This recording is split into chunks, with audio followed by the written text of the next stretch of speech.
History often presents its heroes as statues carved in stone, silent, perfect, distant.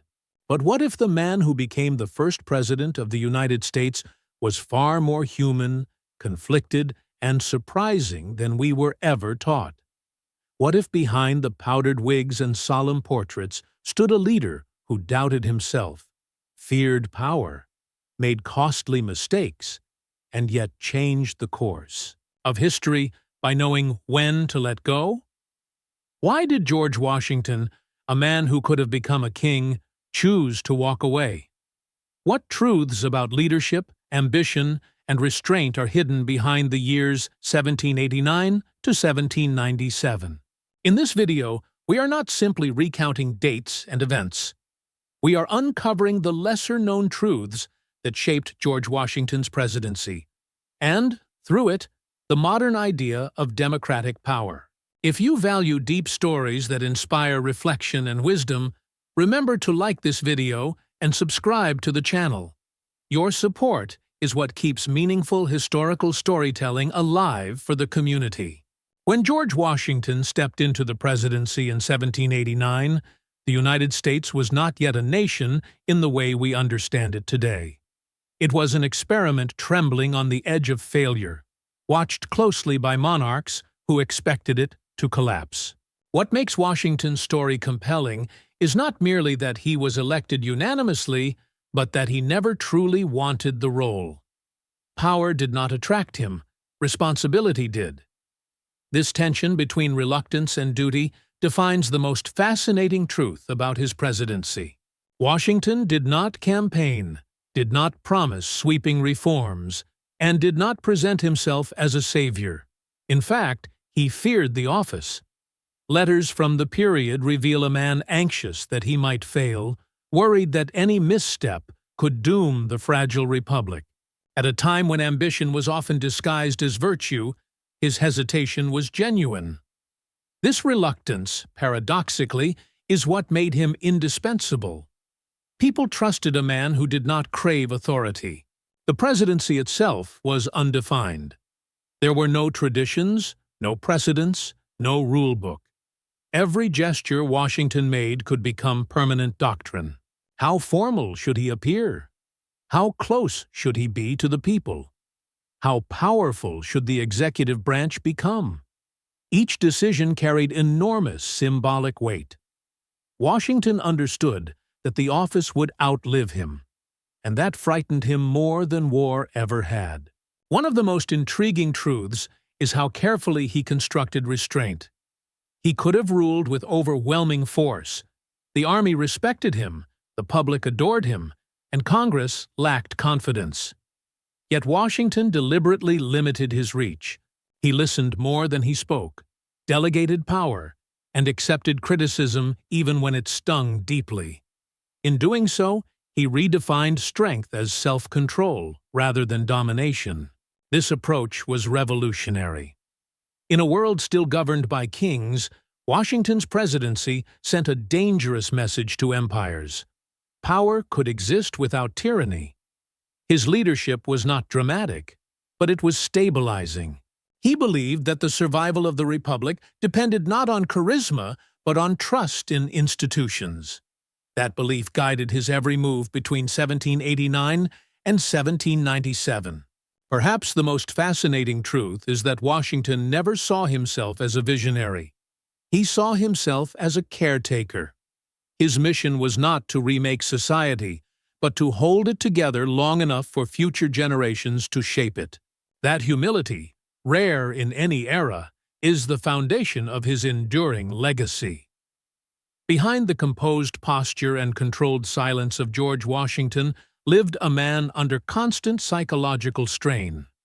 The presidency did not elevate his sense of confidence. It magnified his insecurities. One of the most overlooked truths about Washington's years in office is how deeply he feared becoming the very thing the Revolution had rejected. Every decision he made was haunted by a single question. Would this look like the behavior of a king? Washington's private correspondence reveals a leader exhausted not by labor, but by expectation. He was expected to unify states that distrusted one another more than they trusted the federal government. Northern merchants and Southern planters viewed the future through opposing lenses, and Washington stood uncomfortably between them. Unlike later presidents, he could not rely on party loyalty. Political parties, in his mind, were dangerous fractures waiting to tear the republic apart. Ironically, his presidency would witness their birth. What makes this period compelling is Washington's emotional isolation.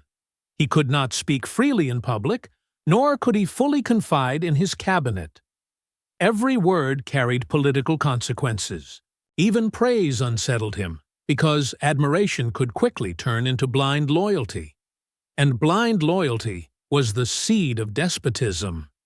He feared being loved too much, almost as much as he feared being hated. The office aged him visibly. Paintings from his presidency show a man increasingly stern, not from arrogance, but from the constant effort of restraint. He absorbed criticism silently, even when newspapers accused him of betrayal, corruption, or monarchist ambition. Unlike modern leaders who respond instantly, Washington believed that public rebuttals weakened presidential dignity. Silence, though painful, preserved the authority of the office rather than the ego of the man. Perhaps the most human truth is that Washington often longed to return to Mount Vernon, to a quiet life of land and routine. The presidency stole from him the simplicity he valued most.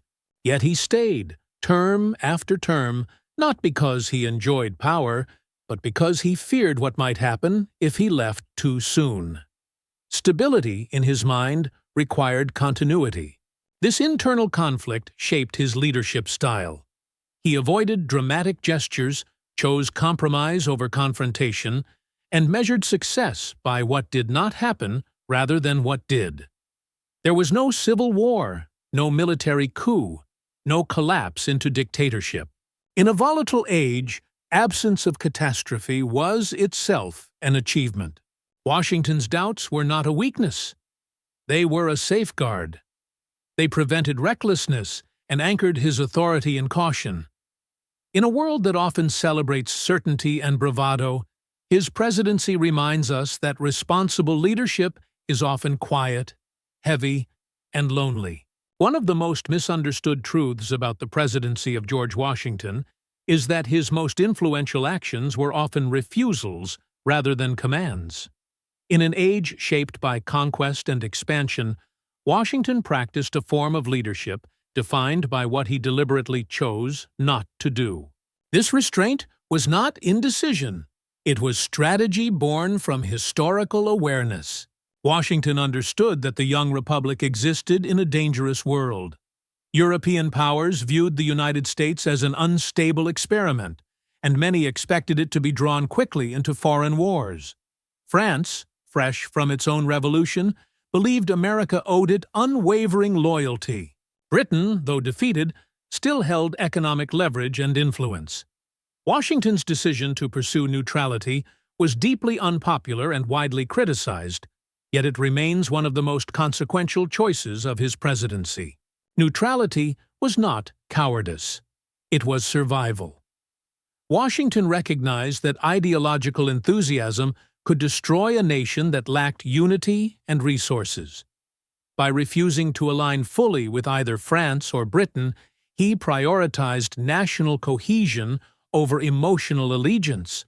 This decision enraged many Americans who felt morally obligated to support France.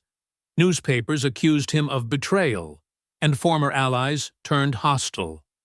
Washington endured the backlash because he understood that history judges outcomes, not intentions. Another powerful act of restraint was his refusal to use the presidency as a personal platform. He did not deliver fiery speeches to rally supporters, nor did he manipulate public emotion to silence critics. He believed that excessive personalization of power weakened institutions. By keeping himself at a distance, he allowed the office to stand above individual personality. This separation was deliberate and profoundly modern. Washington also resisted the temptation to centralize authority. While he supported a strong federal government, he remained cautious about its reach. He listened carefully to opposing viewpoints, even when he disagreed. His cabinet meetings were not performances of dominance, but exercises in balance. The tension between Alexander Hamilton and Thomas Jefferson nearly tore the administration apart, yet Washington refused to eliminate dissent by force or favoritism. Instead, he managed conflict without pretending it did not exist. Perhaps the most remarkable truth is how Washington viewed success. He did not measure it by applause or popularity. He measured it by continuity. If the Republic survived another year without fracturing, that was victory. If power transferred peacefully, that was triumph. His restraint allowed political culture to mature rather than erupt. In a deeper sense, Washington's presidency teaches that leadership is not about constant action. It is about judgment. Knowing when not to speak, when not to act, and when to absorb criticism without retaliation requires more strength than dramatic intervention.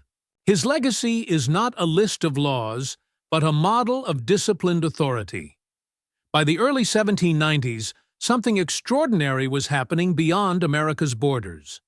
Monarchs, diplomats, and political thinkers across Europe were watching the American presidency with unease. They were not simply observing a new country. They were witnessing a radical experiment in power. For centuries, authority had flowed from bloodlines, conquest, or divine justification. Now, a former general governed without a crown, without a palace, and without claiming permanence. This alone unsettled the old world.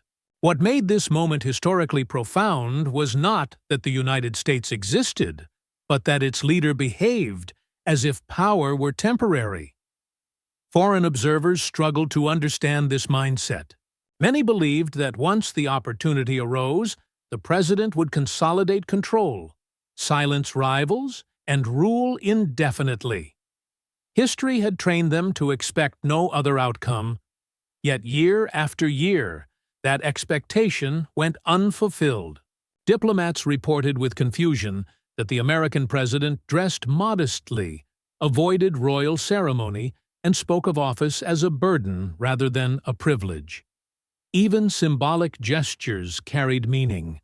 There was no throne, no hereditary succession, no language of divine authority.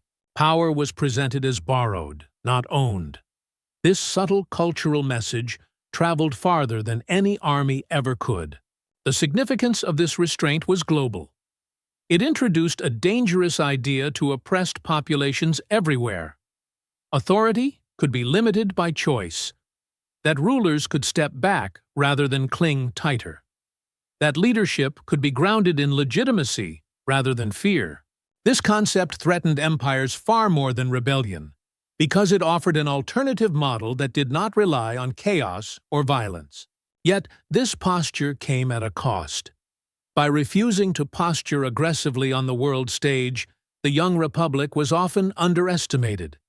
European powers tested boundaries, imposed economic pressure, and questioned American resolve. Critics at home argued that dignity required dominance, that respect demanded force. The president rejected this logic. He believed that lasting respect was built through consistency, not intimidation. What history often overlooks is how fragile this approach truly was. Had it failed, it would have reinforced the argument that self-rule was naive and unsustainable. Every peaceful diplomatic outcome strengthened the credibility of Republican governance. Every avoided war bought time for institutions to take root. Time, more than ideology, was the real victory. This period also revealed a deeper philosophical truth. Power that must constantly prove itself through force is insecure. Power that survives through restraint is stable. By embodying this principle, the American presidency reshaped political imagination far beyond its borders. It suggested that the future might belong not to those who seize power, but to those who know how to release it. In this sense, the presidency from 1789 to 1797 did more than govern a nation. It quietly challenged the logic of centuries. It demonstrated that leadership could be strong without being absolute, respected without being feared, and influential without being permanent. As the presidency moved toward its later years, a question quietly hovered over the young republic, unspoken yet unavoidable. Would the first president remain in power as long as he lived, or would he prove that authority in a republic truly had an end? This question mattered more than any policy debate, because the answer would define the moral foundation of the nation long after laws were forgotten and treaties expired. By 1796, fatigue weighed heavily on the man at the center of the experiment. Years of criticism, internal division, and unrelenting responsibility had drained him. Yet exhaustion alone did not drive his most consequential decision. What truly compelled him was the realization that staying longer would endanger everything he had tried to protect. If he remained, the presidency might become inseparable from his identity. If he left, the office could finally stand on its own. The idea of voluntary departure was radical. History offered almost no examples of leaders who stepped away while still respected. Power, once held, was usually defended with desperation. Advisors warned that his absence could destabilize the nation. Supporters begged him to stay. Opponents suspected a trap. But the deeper truth was simple. He believed that no individual should become indispensable to a republic. Leaving was not an act of retreat. It was an act of teaching. By walking away, he delivered a lesson more powerful than any speech. He showed that leadership was a temporary responsibility, not a personal achievement, that the system mattered more than the figure who temporarily occupied its highest seat. This gesture reshaped political expectation, not just in America, but across the world. The farewell was carefully measured, free of bitterness or self-congratulation. It warned against division, cautioned against foreign entanglements, and urged unity without illusion. It spoke not as a ruler commanding obedience, but as a caretaker handing over a fragile inheritance. The tone was reflective, almost paternal, yet grounded in realism. He understood human nature too well to romanticize the future. What followed was perhaps the most important test of his entire presidency. Power transferred peacefully. There was no uprising, no crisis, no unraveling. The republic continued. In that moment, the experiment crossed a threshold. It no longer depended on one man's character. It had proven its ability to endure beyond him. Legacy is often misunderstood as fame or accomplishment. In this case, legacy was absence. The space he left behind allowed democracy to breathe. By refusing a third term, he transformed restraint into tradition. What began as a personal decision hardened into an expectation that would guide leadership for generations. This choice redefined ambition. True greatness, the presidency demonstrated, was not found in how long one holds power, but in knowing when to let it go. That lesson remains as relevant today as it was at the close of the 18th century. Beneath the surface of stability, the republic during these years was quietly fracturing. One of the most sobering truths about this presidency is that unity was never natural. It was constantly negotiated. Regional interests, economic visions, and ideological fears pulled the nation in opposite directions.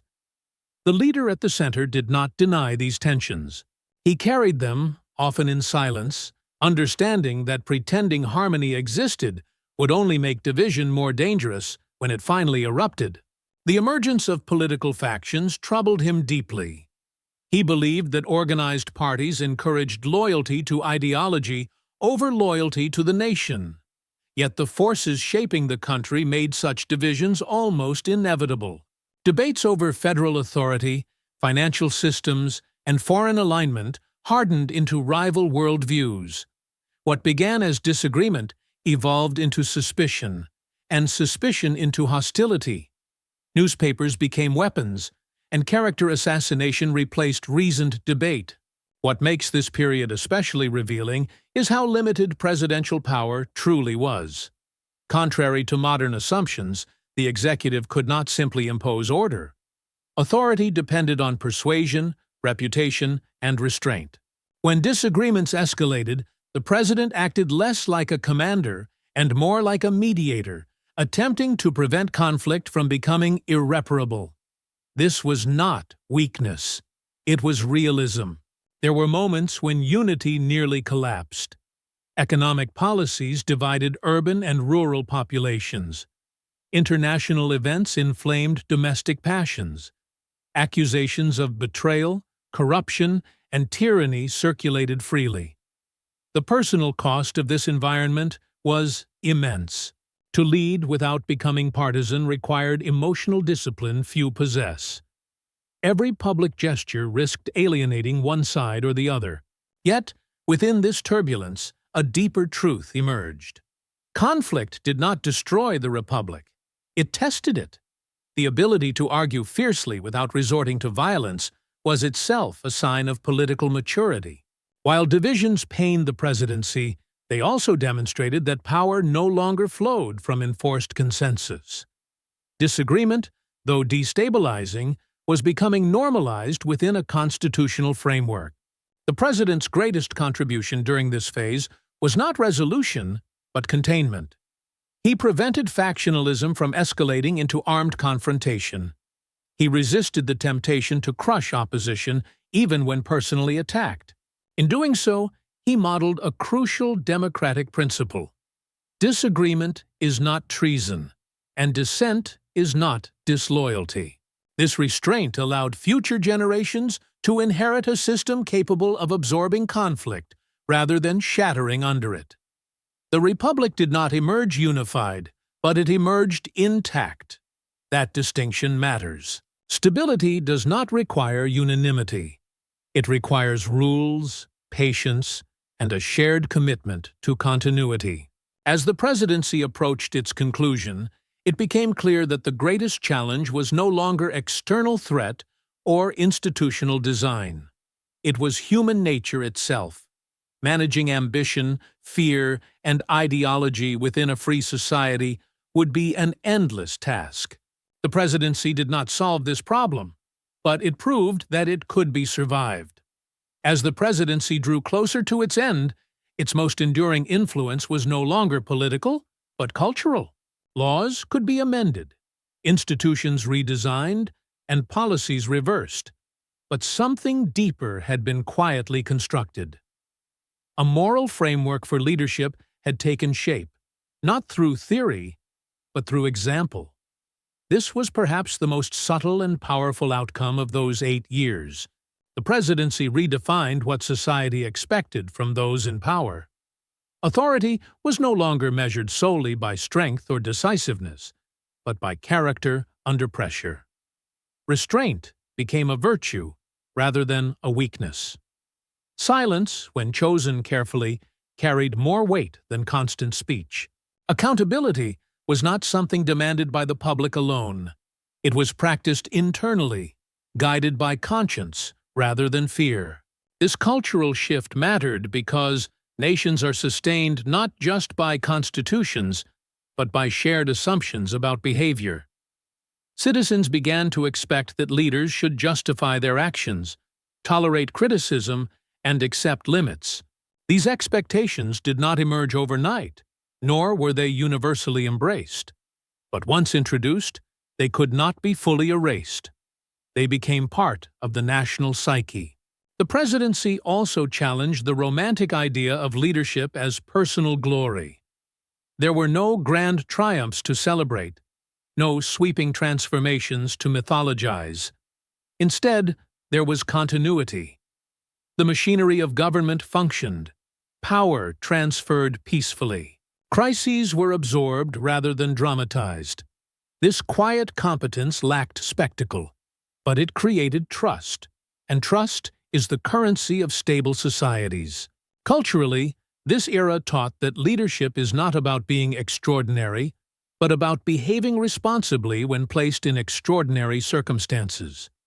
The emphasis shifted from heroism to stewardship. Leaders were not saviors. They were temporary guardians of a system larger than themselves.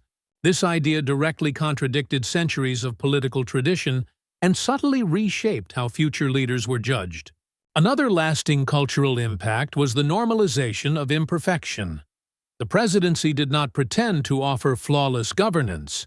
Mistakes were made, criticism endured, and compromises accepted.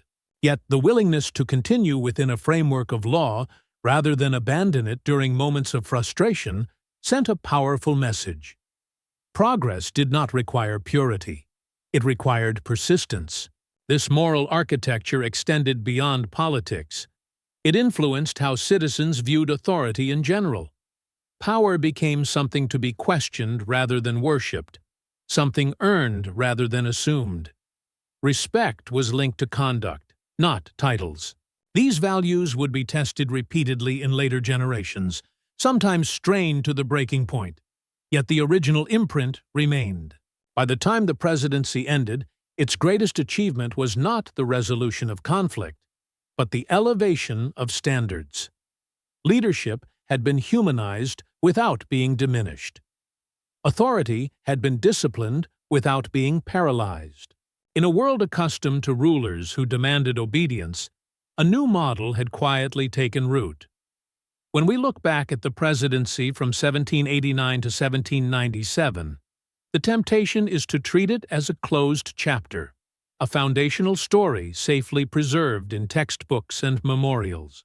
Yet the deeper truth is that its lessons are unfinished. They continue to challenge modern societies that struggle with polarization, ambition, and the seductive pull of unchecked power. The value of this history lies not in nostalgia, but in relevance. At its core, this presidency confronts a timeless problem: how to hold power without being consumed by it.